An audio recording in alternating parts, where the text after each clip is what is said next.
Fin education with संतोष में आज का वीडियो बहुत ही इम्पोर्टेंट होने वाला है।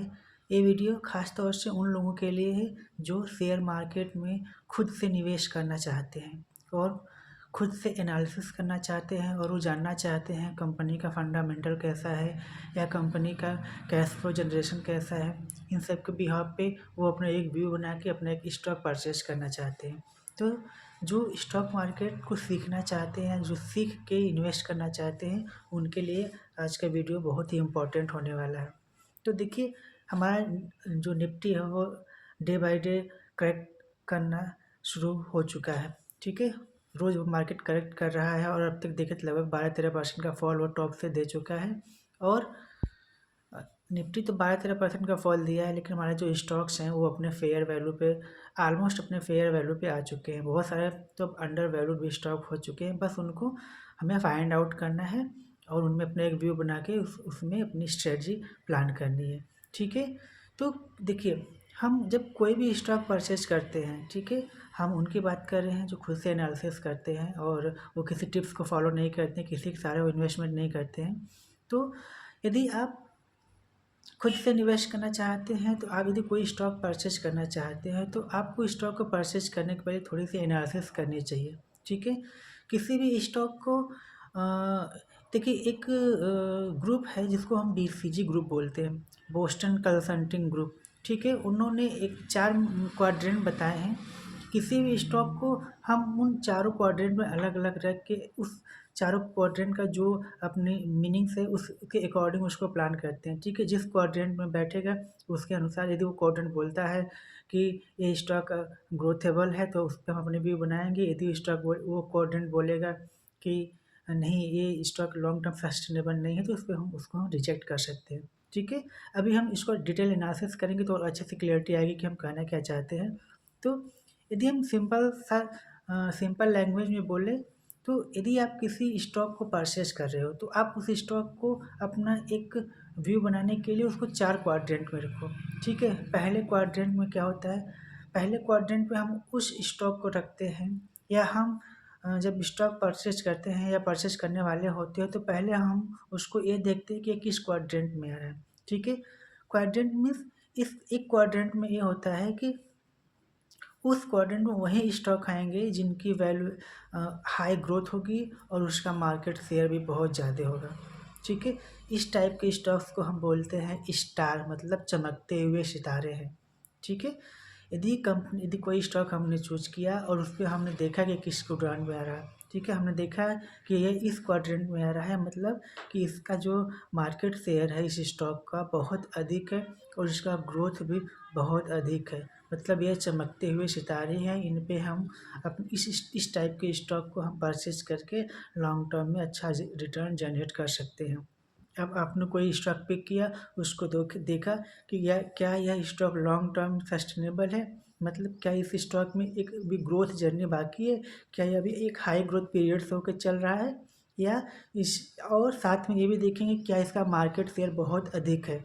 ठीक है, यदि मार्केट शेयर बहुत अधिक है और उस स्टॉक की ग्रोथ भी बहुत अधिक है तो एक चमकता हुआ सितारा है, इसको हमें ज़रूर लेना चाहिए और इस पर हम अपना एक व्यू बना सकते हैं। ठीक है, अगर अभी हम किसी उदाहरण लेकर देखें कि इस टाइप की अभी कौन से स्टॉक हो सकता है, तो देखिए एजुकेशनल पर्पज से है, ठीक है, किसी से मतलब इससे आपको इन्फ्लुएंस नहीं होना है।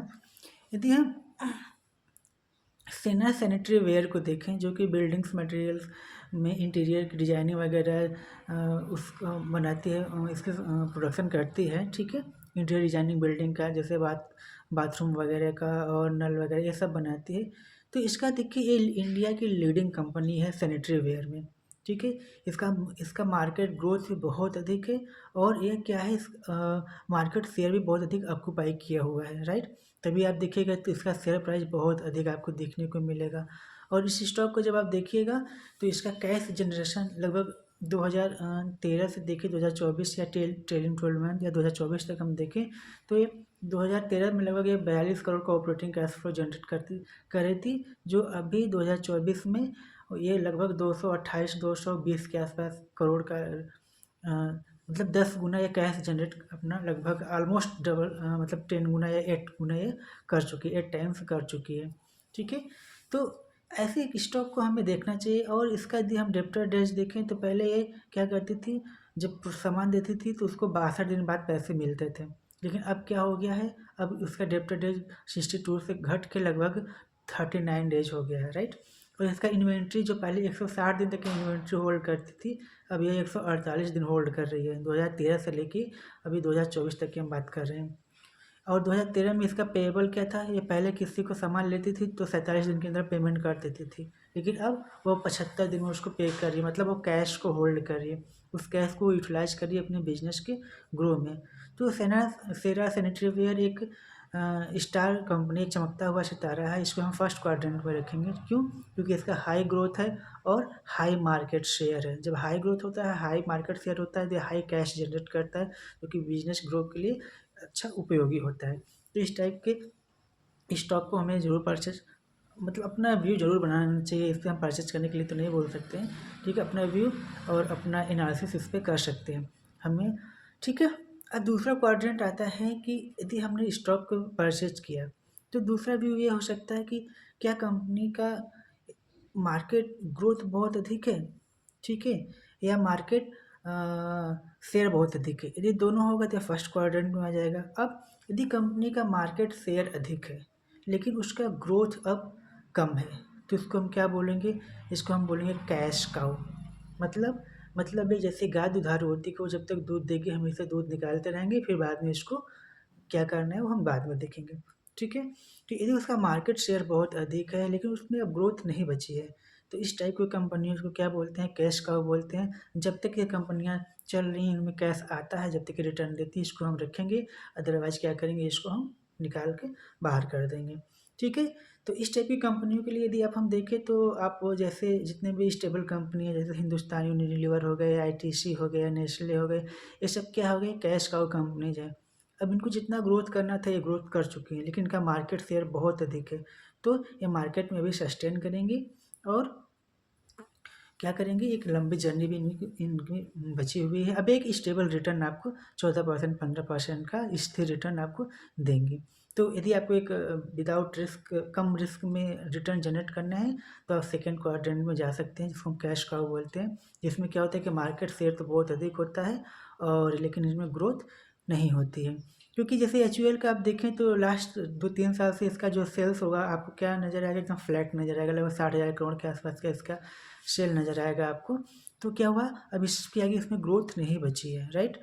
और लेकिन इसका मार्केट शेयर बहुत अधिक है, तो एक स्टेबल और रिस्क फ्री कंपनियां हो सकती हैं। तो इस टाइप की कंपनियों को भी आप अपना एक व्यू बना सकते हो कि अब आप कोई कंपनी, अब आपके पास 2 क्वाड्रेंट हो गए हैं, दोनों क्वाड्रेंट में कोई स्टॉक देखिए किस क्वाड्रेंट में आ रहे हैं, उसके हिसाब से आप अपना व्यू बना सकते हैं। अब हम बात करते हैं तीसरे क्वाड्रेंट की। तीसरे क्वाड्रेंट में क्या होता है कि कंपनी के पास मान लीजिए ग्रोथ बहुत है, ठीक है, बहुत ग्रोथ अपॉर्चुनिटी है, लेकिन उसके पास मार्केट शेयर नहीं है, ठीक है।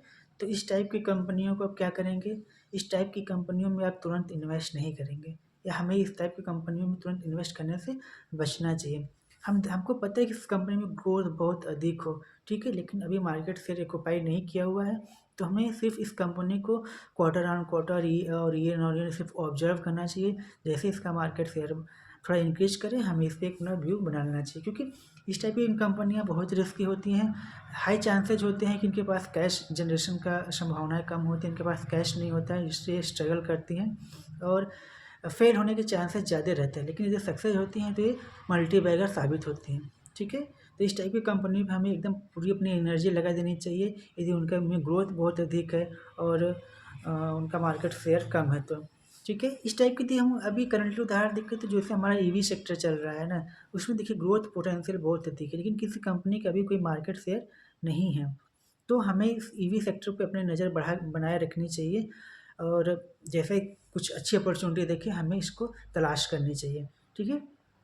बहुत पहले एक नैनो स्टार्ट हुआ था जो कि थोड़ा सा एक ऑटो सेक्टर में एक नई क्रांति लेके आ सकता था, लेकिन अनफॉर्चुनेटली वो फेल्ड हो गया। क्यों? क्योंकि वो हाई ग्रोथ कंपनी थी लेकिन लो मार्केट था उसका, ठीक है। तो जैसा मैंने पहले बोला था कि इसमें फेल होने के चांसेस बहुत अधिक होते हैं, लेकिन यदि सक्सेस हो जाएंगे तो मल्टी बैगर साबित होते हैं। जैसे बजाज पल्सर का मॉडल इतना तेज़ चला था कि मार्केट के अच्छा खासा ग्रोथ भी जनरेट किया और अपना मार्केट शेयर भी ऑक्यूपाई किया। ठीक है, तो ऐसी कंपनियों को हमें अपना पूरी एनर्जी लगा के एनालिसिस करनी चाहिए। फिर जैसे हमें अच्छी अपॉर्चुनिटी देखे, हमें लगे कि अब मार्केट शेयर ऑक्यूपाई करने वाली है, तो वहाँ पे हम अपना व्यू बना के अच्छा रिटर्न जनरेट कर सकते हैं।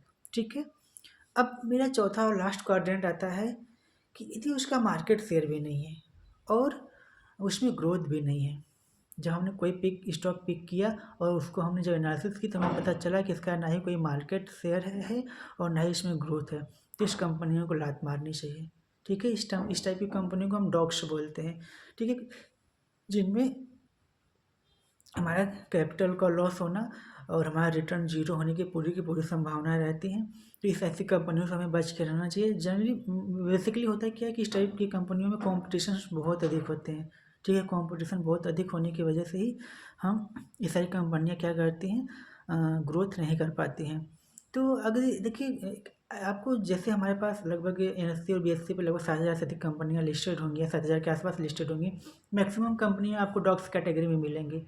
ठीक है, तो आपको फाइंड आउट करना है कि कौन सी किस क्वाड्रेंट की कैटेगरी में आती है। ठीक है, उस हिसाब से आपको अपना प्लान करना चाहिए। और हाई कंपटीशन में जैसे आप देखें तो जैसे हमारी एविएशन सेक्टर हो गया और हमारा जो पावर एनर्जी वगैरह हो गए हैं। ठीक है, इस टाइप के सेक्टर्स में आप देखिएगा तो बहुत ज़्यादा, जैसे टेलीकॉम भी हो गया, इनमें बहुत अधिक कंपटीशन होता है। ठीक है, इनका मार्केट शेयर भी उतना अच्छा खासा नहीं होता है क्योंकि न्यू मतलब एंट्री बैरियर बहुत ही निम्न लेवल का होता है। कोई भी आएगा और आपको बाहर करने का रास्ता दिखा सकता है।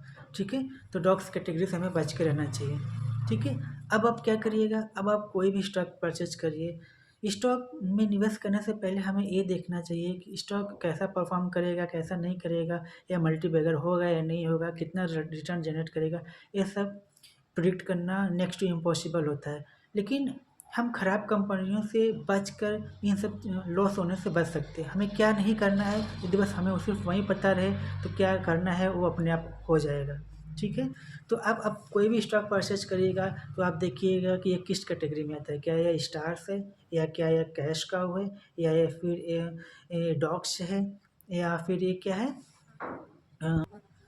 क्वेश्चन मार्क वाली कंपनी है, high growth but low market shares. ठीक है, तो आपको यदि इन तीनों कैटेगरी में से जिस कैटेगरी में वो स्टॉक लगे कि यार नहीं ये तो स्टार कंपनी है, तो आप उस पर जरूर व्यू बनाइए। आपको ये लगता है कैश का हो, उस पर भी अपना व्यू बनाइए। लेकिन आपको लगेगा कि नहीं ये तो अभी एक क्वेश्चन मार्क है, ग्रोथ तो है लेकिन अभी मार्केट शेयर नहीं है, आपको वेट करना चाहिए। और यदि आप लोगों को लगे कि नहीं ग्रोथ भी नहीं है और मार्केट शेयर भी नहीं है, तो उस कंपनी से दूर रहना चाहिए। ठीक है, तो आज की वीडियो में इतना ही। उम्मीद है इससे आप लोगों को स्टॉक चूज करने में, पिक करने में बहुत ज़्यादा हेल्प हुई होगी, हेल्प मिलेगी। ठीक है, चलिए यहीं तक रखते हैं। वीडियो अच्छी लगी तो लाइक ज़रूर कर दीजिएगा और मेरे चैनल को ज़रूर सब्सक्राइब करिएगा और अपने दोस्तों के साथ भी शेयर करिए ताकि उनको भी कुछ आइडिया मिल सके कि स्टॉक को कैसे परचेज करते हैं। चलिए, तब तक के लिए थैंक यू।